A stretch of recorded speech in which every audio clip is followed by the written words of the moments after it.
بخش B questions about words. خب سوال جوابه. Question what does awful mean. میخوایم بگیم که مثلا معنی یه چیز چیه با does میپرسیم اینجا. مثلا میگیم what does this thing این چیز mean. یا میگیم what does awful mean. نمیگیم what means awful. باید یه does بیاریم. What does جای خالی یه چیزی که تو ذهنتونه mean به چه معنی هست. تو جوابم میشه گفت I don't know یعنی من نمیدونم or it means یا به این معنیه terrible یعنی افتضاح. پس چی شد؟ اول میگه what does something mean بعد تو جوابم میگیم I don't know اگه ندونستیم یا دونستیم میگیم it means something.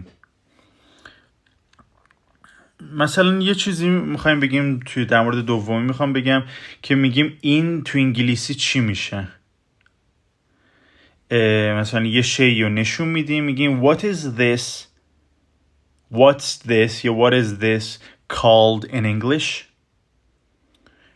تو جواب میشه گفت I can't remember یعنی به یاد نمیسپارم نمیدونم چیه یه جورایی همون نمیدونمه I can't remember یعنی به خاطر نمیسپارم or یا میتونیم بگیم it's a spoon it is یا یه چیزیه دیگه it is a spoon قاشقه. سوال دیگه ای که اینجا هست میگی که خب اینو تو انگلیسی چی میگه. How do you say filth in English. خب میشه son یعنی پسر بچه پسر رو میگیم. or نوشته filth is French for son. filth تو فرانسویه واسه همون son میگن واسه بچه پسر تو فرانسه میگن filth. خب سومین موردی که اینجا هست چیه. could you explain no vacancies. وقتی تو یه جایی تابلو یا یه چیزی میبینیم نوشته no vacancies یعنی چی؟ میگه could you explain میتونی توضیح بدی no vacancies یعنی چی. نه اینکه نوشته not could you explain me اینجوری نباید بگیم. فقط باید بگیم که could you explain بقیه اون چیزی که واسه همون مبهمه. could you explain no vacancies. Yes تو جواب you see it in a hotel window it means the hotel is full there are no free rooms. خب این یه تابلویه که معمولا تو هتل‌ها دیده میشه وقتی بنویسن no vacancies یعنی جای خالی یا به اصطلاح اتاق خالی ما نداریم تو هتل. معنیش دقیقاً اینه. پس میگه could you explain no vacancies. آره yes توی هتل‌ها نشون دهنده اینه که جای خالی ندارن. خب سوال بعدی what's the difference between hello and hi. خب معنی هل میگه که تفاوت. وقتی میخوایم بگیم تفاوت این با این چیه میگیم what is the difference between or what's the difference between this and that. خب the meaning is the same.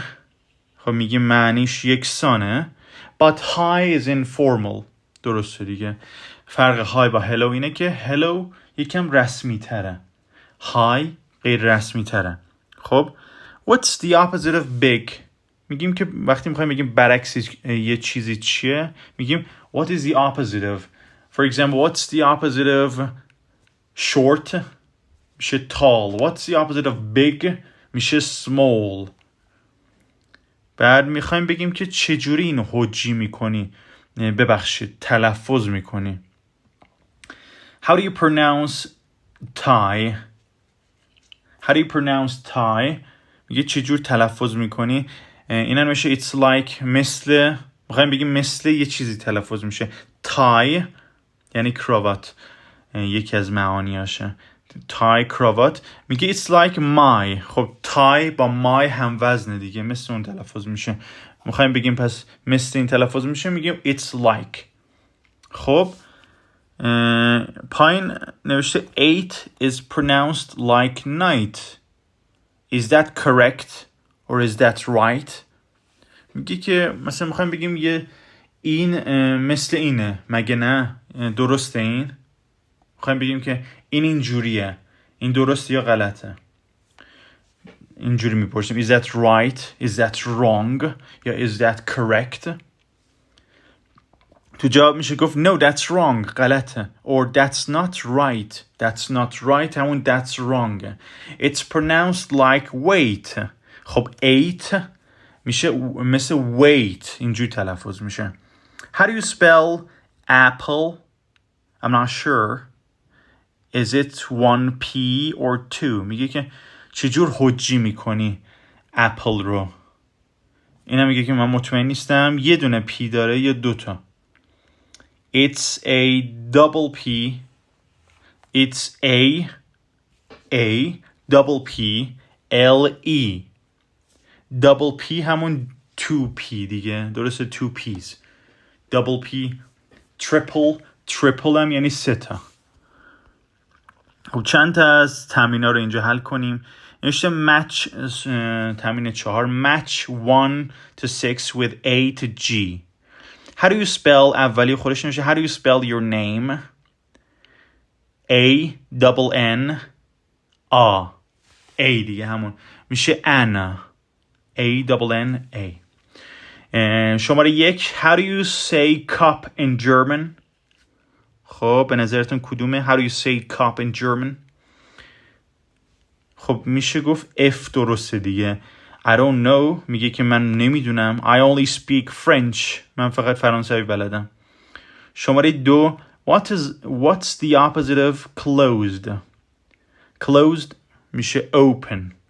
برعکس closed open. 3 what does tiny mean? tiny یعنی خیلی کوچک. very small. A درسته. خب بقیه 4 5 و 6 حتما انجام بدین که تمرین بشه براتون. خب تمرین 5 complete the dialogues. نوشته این دیالوگا یا این مکالمه رو تموم کنید، کامل کنید. what does awful mean؟ درسته. terrible یعنی معنیش چیه؟ گفتیم با این میپرسیم what does something mean؟ terrible. یک چیه what's this؟ چی میگیم؟ میگفتیم که این چجوری میشه توی انگلیسی. What's this called in English? It's a frying pan. یعنی همون تابه رو میگه دیگه. پس what's this called in English یا in French, in German و غیره. Do how do you pronounce what? How do you pronounce what? یعنی چجور تلفظ میکنی what رو. میخوایم بگیم که مثل hot تلفظ میشه. It's like hot. It's like hot. خب سومی میخوایم بگیم چجوری این حجی میشه. I چجور حجی میشه. How do you spell I? How do you spell I? I'm not sure. I think E-Y-E. درسته؟ How do you پس میشه. 4 تا 8 تا حتما انجام بدین. بریم سراغ تمرین بعدی. تمرین 6. Write a question using each word. Pronounce. خب میخوایم با pronounce سوال بپرسیم همونطور که قبلا هم گفتیم. میگیم مثلا vegetable. How do you pronounce vegetable?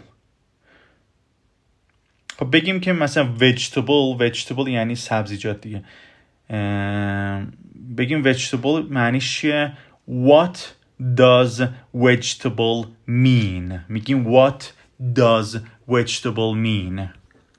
بعد بگیم چجور حجی میشه. سوال 2 همون تمرین 2 How do you spell vegetable؟ 3